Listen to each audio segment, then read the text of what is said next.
नमस्ते, कैसे हैं आप सब लोग। आप सभी लोगों का स्वागत है आपका अपना चैनल रूपा मुखर्जी में। कृष्णकाली माँ से निवेदन करती हूँ, प्रार्थना करती हूँ कि आप लोग जहाँ पर भी है स्वस्थ रहे, सुरक्षित रहे। माँ का कृपा हम सभी के ऊपर बना रहे। मंगला जी ने ऑन कैमरा में एक चैलेंज दे दिया है उन सभी लोगों के लिए जिन लोगों ने माँ को कहीं पर भी शांति से बैठने नहीं दिया कि वो मंदिर बना के रहेंगे। हो सके किसी में अगर दम है तो वो ट्राई कर ले। और ये सच बात है, भक्तों के लिए तो ये बहुत बड़ी बात है, क्योंकि माँ अकेले तो कभी इचलाबाद, कभी हैचरी रोड, कभी बेलेरा में नहीं जा रहे हैं। माँ के साथ साथ तो सारे भक्त भी इतने जगह पर घूम रहे हैं। क्या किसी में ही माँ को इतना अच्छा लगता है कि उनके भक्त यहाँ वहाँ करके भटकते रहे। और साथ साथ मंगला जी ने ये भी बोला है कि कौन है अपना, कौन है पराया, कौन कहता है कि ये मेरा है, ये तेरा है। ऐसा तो कुछ होता ही नहीं है। तो बात अगर ये है कि कुछ दान करना है तो सब कुछ ही तो माँ का ही है। आइए सुन लेते हैं उन्हीं की जुबानी कि उन्होंने क्या कहा है। लेकिन उससे पहले आप लोगों से अनुरोध है, चैनल को सब्सक्राइब करना मत भूलिएगा। আর কিছু বলবো না, কারণ কালকে খুব মঙ্গলবার ছিল, কালকে রেকর্ড করা ভক্ত হয়েছে। কালকে খুব ক্লান্ত শরীর ছিল, আমি পুরো ঘুমিয়ে গেছি, পুরো ভোরের দিকে ঘুমিয়েছি, নাহলে আমি অনেক ভোরবেলা উঠি। সবাই জানেন আমি সোনা মায়ের কাছেই স্বয়ং দিই। এক মা খাট দিয়ে গেছেন, সেই খাটে মা আর মেয়ে ঘুমায়। তারপর সবাই তো জানো মন্দিরটা নিয়ে লড়াই তো চলছে আমার। লড়াই তো সবার জীবন, লড়াই বেঁচে থাকা সবার হচ্ছে, লড়াই করে বেঁচে থাকা। এক এক সময় যখন খুব রাগ ধরে তখন মায়ের আর মেয়ের অভিমান চলে। আজকে যেমন মাকে বললাম, মা গো মা, আচ্ছা মা তৈলঙ্গ স্বামী কেমন করে হলো বলতো মা, বাবাকে আবার কেমন করে হলো।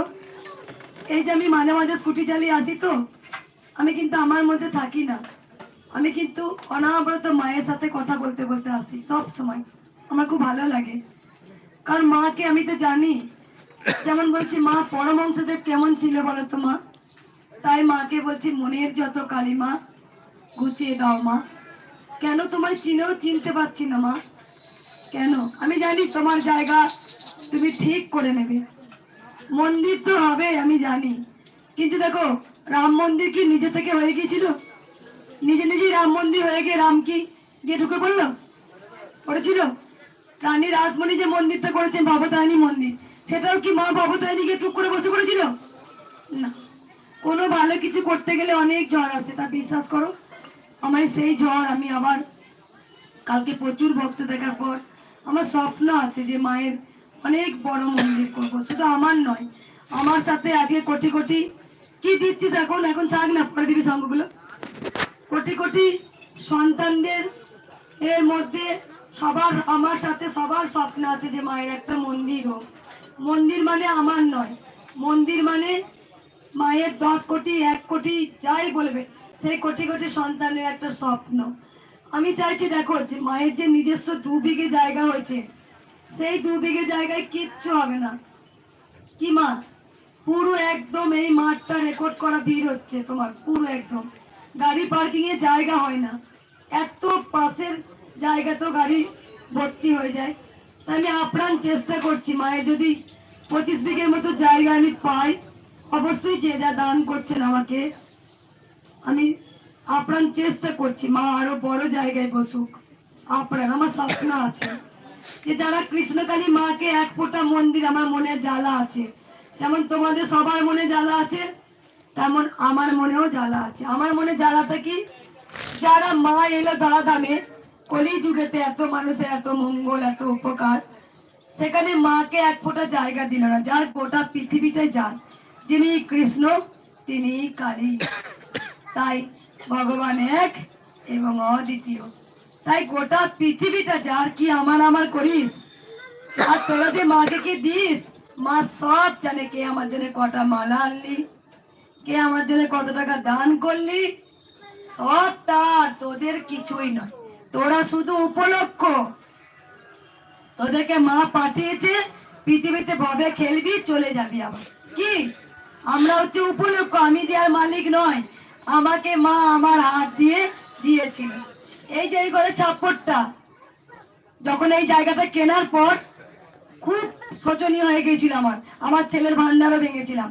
আমাকে একটা ভক্ত অনেক বড় দামি ফোন গিফট করেছিল, আমার এই পাতি ফোন ছিল না, সেই ফোনটাও আমি বিক্রি করেছিলাম। কেন না, মাকে দরজা আটকে দিয়েছে 22 দিন প্ল্যানিং করে, মা সেবা পাচ্ছে না, সেইগুলো সব কিছু বিক্রি করে কিছু গয়না ছিল আমার ছোট্ট ছেলে গোপাল বলছে মা এই ভান্ডারটা ভাঙো, মায়ের মন্দির করো। সেই ভান্ডারটাও খুচরো ভেঙেছে, ভেঙে সেই খুচরো গুলো গুনে না নোট করিয়ে তারপরে মায়ের মন্দির এখানে স্থায়ী দিয়েছিলাম। জীবনে অনেক কষ্ট করেছি মা, অনেক। তা আমার একটা জেদ আছে, যারা মাকে এক ফোঁটা মন্দিরে ঠাঁই দিল না, মার তোর মাকে কামড়ে কুমড়ে বার করে দিল, একবার নয় দুবার করলো। তাই আমার জেদ, মায়ের মন্দির তো হবে, মায়ের মন্দির হবে দেখার মতো। কি হবে 1 কোটি 2 কোটি? আমার স্বপ্ন আছে মায়ের 15 কোটি টাকা দেখার মতো, বাইরে থেকে ইঞ্জিনিয়ারিং প্ল্যানিং করে মায়ের মন্দির করবো। মহাতীর্থ স্থান তৈরি হবে, জয় কৃষ্ণকালী মায়ের জয়ও হবে, মহাতীর্থ স্থান। আমরা তো উপলক্ষ, তোমরা যা দাও 10 টাকা 20 টাকা 10,000 5,000 1,000, সেটা তো আমার পুণ্যের ফল। আমার তো একার দ্বারা তো 15 লাখ টাকা 15 কোটিতে মন্দির করা সম্ভব নয়। তোমাদের 10 টাকা 10 টাকা বিন্দু বিন্দু জমিয়ে তো মন্দিরটা হবে। এটা আমার স্বপ্ন, ওপেন অন ক্যামেরায় বলছি। মায়ের দেখার মতো মন্দির হবে। আমরা না থাকলেও এই প্রজন্মরা আসবে একদিন হলো। আমরা যাই না তারাপীঠে, আমরা যাই না দক্ষিণেশ্বরে মায়ের কাছে, মা তো সে একাই। যখনই মনটা খারাপ করে আমরা কিন্তু ছুটে যাই, মা একবার তোমার স্থানে পুজো দিয়ে আসি, যাই তো। ঠিক সেম হবে কৃষ্ণকালী মায়ের মন্দির, মহাতীর্থ স্থান। যেখানে কৃষ্ণকালী মায়ের নাম সেখানেই আনন্দ দাম। একজন দেখলাম একটা কমেন্টে লিখেছে, যারা ফেক ভিডিও বানায় মায়ের নামে অনেক খারাপ করে, বলে আমি মেকআপ করি, আমি কোনোদিন আজ পর্যন্ত বিউটি পার্লার যাই না, কোনোদিন না।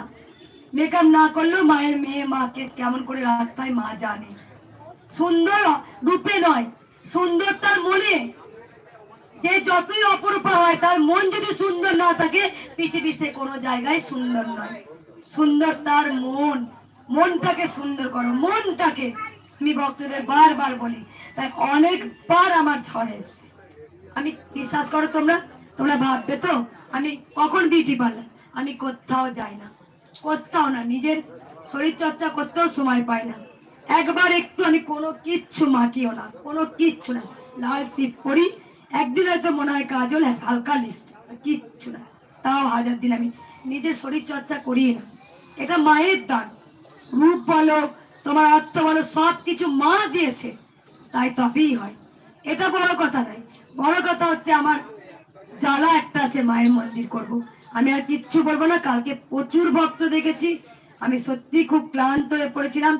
কালকে আমি আজকে ভোরের দিকে ঘুমিয়ে গেছিলাম, সকাল 8টার সময় মা আমাকে মন্দিরে দরজা ঠক ঠক করছে, হয়তো মাই ঘুম পাড়িয়েছে, মা দেখছে আমার মেয়ের ঘুমের প্রয়োজন আছে।